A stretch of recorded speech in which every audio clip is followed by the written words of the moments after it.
Hi, it's Chris Watkin here, and I'm joined by estate agency legend Lee Wainwright, who used to be big in the game at Countrywide, director level, was MD of Purplebricks, and for the last year, 18 months, has been boss man of FocalAgent, who basically you run all the outsourcing of most of the biggest estate agents in the UK when it comes to photos and floor plans and matterports and things like that. So Lee, thanks for joining me today at the first of the outside interviews, outside broadcasts for the Watkin Versus. So thanks for joining me today.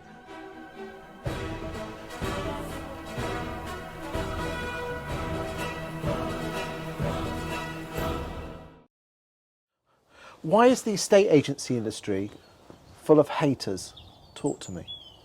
Full of haters, Chris. Strong words. Yeah, strong words, but it does feel like that, doesn't it? Well, you look at property industry, and everyone's throwing bricks and bombs at, you know, the Bruces, Paul Smith, Russell Quirk, Bruce Brothers, Right Move. Yeah, and then don't even get me where we have competitors that hate each other in the town and distrust each other, and when you lose a listing it feels like the end of the world, and you know, it's effing and blinding this and like a stab through the heart. Why are estate agents like that? Not all of them, but... Yeah, so there's definitely a few things at play that drive some of that negativity in estate agency. I think, first of all, it is personal when you sit on the sofa and you've bared your soul to help somebody through a very emotional transaction of selling their own property, and then find out they choose somebody else. Yeah, because I don't know about you, I mean, we both estate agents in our past. We know we've both got a few grey hairs, but you used to put like 5 or 6 on the market and felt on top of the world. But when you lost that 7th one, it felt like a dagger through the heart, didn't it? It does, yeah. So I think there's 2 things that are at play as well with that. So there's firstly that the personal emotion that's involved with that particular failure and that particular vendor that's picked somebody else. They chose somebody other than you. It's like a dagger through the heart, isn't it? Absolutely. But I also think in lots of estate agents, it's the fact that you've got to tell some other people who are going to judge you about that. So even if you're the business owner and you've got to tell your negs, I'm really sorry that property that you've got to buy for isn't coming to market with us, they chose another estate agent over me. You know, there's definitely an emotion to telling that. It's like, you know, when you're at school and they're picking the football teams and you get towards the last, at the end, and then no one picks you, no one wants you. Yeah, and then to amplify that then, if you've got a boss, you've got to go and tell them that you got picked last. So I think, again, that's a really interesting thing for me, telling your boss or answering the question to your boss that you didn't win that instruction on a good road for a good fee. You know, that's pretty personal too, and I'm a mathematician at heart. One of the things that I talk about a lot in leadership around estate agency is that maths tells you half of the leaders in estate agency are below average, half of them are above. From your own personal perspective, whether you're working for the half or above or the half or below, your career is your career. It's down to you to thrive, whether you've got a good boss or a below average boss. Quite interestingly, the below average ones generally don't know. It's like being asked if you're a good driver. Everybody thinks they're a good driver, but half of them are below average. So you're going to... No, I was just saying, if you ask most valuers, they'll say they're above average, wouldn't they? 100%.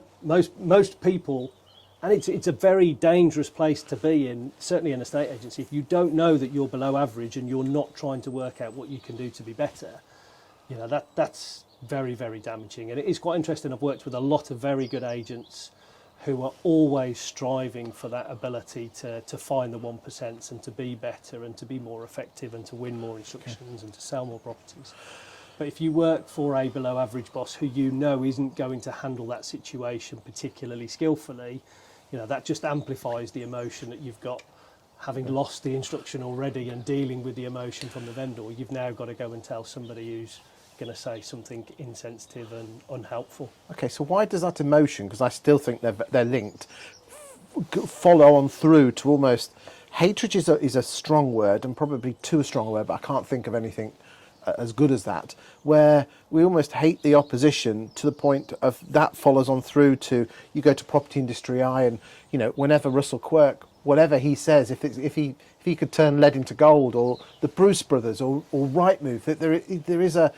And I know it's a small minority, but it feels like everyone's addicted, no matter, oh, we don't like haters, or we want proper chats or proper conversations, like a tramp on chips. Everyone goes to property industry just to see what people are slagging each other off. Why is that?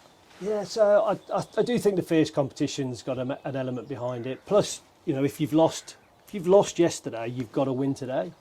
So if a competitor agent has listed more houses, you do need yeah, but it's okay, they've put them on at too much money, or yeah, that's because they're doing a deal on their fees. You need a response to galvanise the team and to come back. But I also think what is interesting is that I do think it's a small minority on property industry eye that are derisory and disrespectful. And actually agents are good people. Agents generally care not just for themselves, but for the people who work within their business and for the other agents within the town. There are of course exceptions, but I've seen agents do some very, very positive things for their competitors as well as for their customers. Do you think that COVID has brought the vast majority of estate agents closer together and more of a caring point of view? I think it's reminded us all that there are things more important than the dollar.